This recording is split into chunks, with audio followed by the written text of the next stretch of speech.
Thokozani Makhehla, thokozani bogogo, thokozani bomkhulu.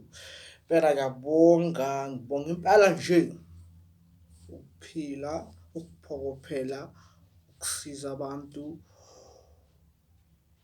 ukuthi sihlangane futhi ilanga lanamhlanje. Ngiyathokoza. Today we'll be talking about I have I've came across so many questions about kahle kahle idlozi lami ngiphethwe idlozi liphi. Akungithatha abantu bangibuza ukuthi baphethwe amadlozi amaphi, idlozi lakabo mama or idlozi lakhabo baba. Kahle kahle ngokomthetho umuntu makazalwa usuka agadwe amadlozi khabo mamakhe. You understand? That's why umntwana makazalwa kumele ayenzile imbeleko and the rituals from the father's side, because now bafuna ukumazi ngokomthetho ngoba kade anomndeni wakubo mamakhe bekagadwe amadlozi khabo mamakhe and all that. So idlozi lukugadile kakhulu kusuka kudlozi lakabo mamakho. Angithi yabona, umuntu wesifazane it's umuntu okwazi ukubumba into, umuntu okwazi uqinisa umuzi, umuntu okwazi uqinisa isimo sokuphila. So ngokusho kanjalo ke Makhehla, it simply means that ukuthi ke let's not fight this idea ukuthi we as abantu baphila phansi komthunzelana, abantu besifazane siyabadinga empilweni zethu ukuthi bazokwazi ukuthi ngempela nje like nje ama-light empilweni zethu kahle kahle, ngoba umuntu wesifazane ucreate-we ngendleleni exakile. Angithi yabo into ezinjalo. So na ngokusho kanjalo ke Makhehla, ngithi kini umuntu makazala usuka agadwe amadlozi wakwabo mamakhe, ukhuliswa amadlozi kabo mamakhe. So amandla amaningi usuka awathola kuphi? Esayidini lakabo mamakhe. And then masiza esayidini lakabo bakhe kusuka kuba yibonus. Angithi yabo into ezinjalo, ngoba ke manje sowuphelele and konke. So isayidi lakabo bakho lokutshengisa indabuko yakho, lokutshengisa ukuthi kahle kahle wena ubani, ubuyaphi kanjani. Kodwa kahle kahle usuke uphethwe amadlozi kabo mamakho, usuke ugadwe amadlozi kabo mamakho. Yibo abakuhlelela izindlela, yibo abahlezi bakugadile ngaso sonke isikhathi ngoba bakwazi from isibelethweni sakama wakho. Angithi yabo into ezinjalo. So now it's very important for us thina abantu si understand that ukuthi vele sisuke nanoma bathi kungayiwa kuphi kanjani, umuntu usuka agadwe amadlozi kabo mamakhe, and then ke manje yonke into oyenzayo usuka iqala kini kubo mamakho. Angithi yabo into ezinjalo. So now it's very important for you guys to understand that and ningawanyazi amadlozi kabo mama wenu and konke ngoba yibo abanamandla kakhulu at some point. You understand? So now and kube nesimo sokuthi umuntu wesifazane athole miscarriage ngengane, ngaleyo ndlela kusuka kunenkinga, amadlozi asuka aclasha, or khona into abangayithandiyo, or khona into abangayifuni. Angithi adola. So idlozi lakabo bakho lisuka lokwazi ke manje sowuvelile, so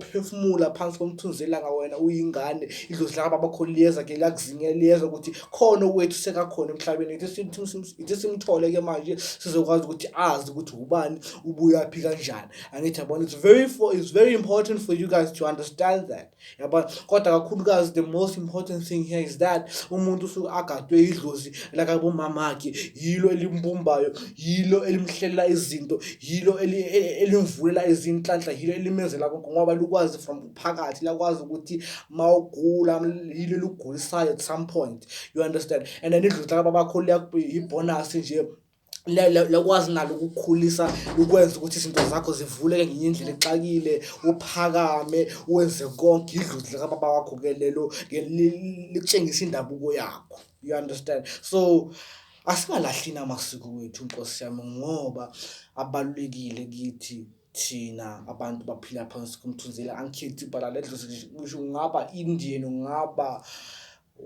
any kind of race. It's very important for you guys to follow your forefathers footsteps ngoba yizo ezohamba zikunika impilo, yizo zohamba zikuvulele yonke izinto ngoba sibanjwe yila bantu laba basiphethe, yibo abasaziyo ukuthi kahle kahle iy'mpilo zethu kumele zihambe ngendlela njani and konke lokho. Angithi yabona into ezinjalo. So now it's very important for us ukuthi-ke impela sihlale siphahla sixoxisana nabo ukuthi izinto zethu zizokwazi ukuthi zihambe zivuleke ngendlela efanelekile. Angithi yabona into ezinjalo.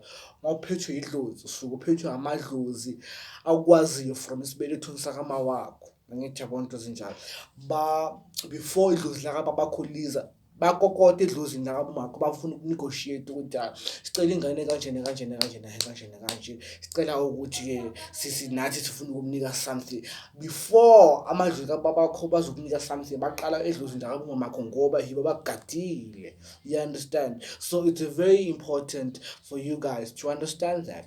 And then ngingene nakuloko futhi ukuthi yazi ngihlangene nabantu abaningi emihambeni yami namanje ngihlangana nomuntu athi this thing yobuyisangoma is dirty, this thing yobusangoma it's just gimmicks, izinto zamanga and all that. You understand? Singihlangana nabantu abaningi bathi they don't practice such things because of they seem sinister. You understand? Kanti no, they fail to understand that ukuthi izinto kade zikhona nasebhayibhelini labantu laba kade bakhona amadlozi kade baphila njengathi siphila kanje. Angithi at all. Now ngifuna ukunenza aware of some things now ukuthi empilweni yakho and izenzo zakho, the things that you do, your lively events, like izinto ozenzayo wena muntu, sometimes you're gonna act odd usebantwini uzibuza ukuthi sometimes angeke uzibone futhi ukuthi u-acta ngenye indlela exakile. Manje lawo ama-signs and symptoms usithola ukuthi wenza enye into nje odd nyana. Now into engizama ukuyichaza la is that each and every single day of our lives, 2% of our life ukuthi-ke manje siphila isidalanyana, siphila impilo yabo babamkhulu kancane nje, indlela yabo ukuthi bazibonise ukuthi bakhona and banathi and bayaphila. You understand? Khona this light thing esiyenzayo ethina abantu abaningi singekho aware ngayo ukuthi yazi ngijwayele ukwenza into kanje, kodwa abanye abantu bazoyithola ukuthi iba odd nyana ngenye indlela exakile. Kanti no, they fail to understand that ukuthi manje usuka izinto zakudala ngesinye isikhathi ziyahamba ziyaziphinda empilweni zethu. Into ubaba mkhulu wami kade ayenza mandulo iyahamba iyeza kimi, isuka iyenzwa kimi kancane, kodwa hayi yonke iphelele, kodwa ubuncane bakhona isuka iyenzwa yimi, kodwa nje ile ndlela yokutshengisa ukuthi vele abantu bayaphila bakhona. Ngoba uzithola nini wenza something odd ungayi-understand ukuthi kahle wenzani. Uma ngalo nje so uyenzile uzibuza ukuthi hawu lento kade ngiyenze kanjani. Angithi yabona into ezinjalo. And ngesinye isikhathi imicabango yethu isebenza ngenye indlela ecakile, singa-understand ukuthi why isebenza kanje. Ngesinye isikhathi uzozithola wenza ucabanga enye into, usuke uyicabanga nesidingo ukuthi usithakashana usuyayibona siyayenzakala. Angithi yabona ama-signs wakhona basitshengisa babamkhulu ukuthi vele bakhona and bayaphila. You understand? So kuzophuma kuwe ukuthi wena ubathatha kanjani, uba-amukela kanjani and all that. Even to those who they think ukuthi bona abanamadlozi, zikhona izinto zabo lezi bazenzayo, zikhona izinto zabo ezivalekekile ngoba ile nxa yamadlozi. You understand? So what I'm trying to say here is that amadlozi ayaphila, amadlozi aphakathi kithi, amadlozi aphila nathi each and every single day. You understand?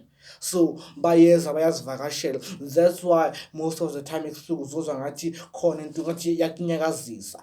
That thing is not ukuthi yagodola or something like that. No, idlozi lisuke likhona nakutshengisa ukuthi I'm here with you. You understand? That's why baza ngezinto eziningi. That's why baza futhi bangene beza nge-appearance yomngani wakho bakutshengisa ukuthi uma ngabe umuntu nje estradini nje adlula akutshela indaba zakho uzibuze ukuthi and lo muntu akathwasanga or a drunkard umuntu odakiwe nje adlule akutshela indaba zakho kanti no idlozi lakutshela lingene phakathi kuloyo muntu lokuthi akutshela indaba zakhe like bathumela umlayezo kuloyo muntu loyo okutshela indaba zakho ukuthi hayi kunjena kanjena kanjena kanjena kanje kanti no wena you need to understand ukuthi idlozi lihleli nawe ngaso sonke isikhathi nanoma bathi wenzani nanoma bathi usepatini kanjani nanoma bathi wenzani idlozi lakho hlezi linawe yingakho sihlangana nabantu sihlangana nabantu itrade simangala umuntu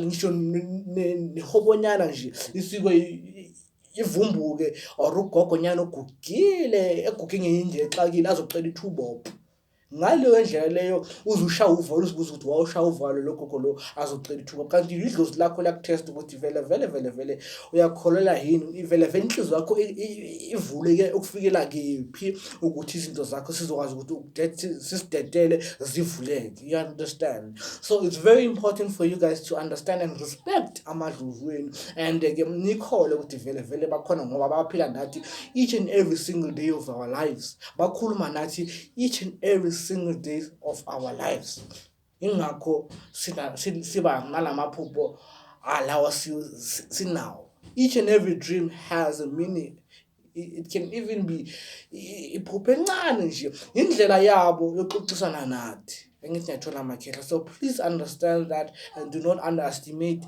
yourselves and amadlozi wenu ukuthi amandla wabo afikela kuphi ayakuphi kanjani angithi ngiyathola amakhehla so ngicela ukuthi nivuleke amakhanda nivuleke ifuba nikholele edlozini nikholele ezintweni zamadlozi ngoba zikhona kuqiniso amakhehla amadala angithi abantu njani ngithi manje ke akubeni kuhle bogogo akubeni kuhle bomkhulu asisebenzisaneni asithandaneni umlayeza inkinga awuthola emalangeni kuthiwa ke manje this year yenze kube unyaka wamampela make it your year you understand you're gonna meet people and then you're gonna have bad relationships you're gonna break up with people and then you're gonna meet new people you're gonna have troubles financially and then for that period of time so now it's very important for you to never lose hope, never give up, you understand? So this year it's meant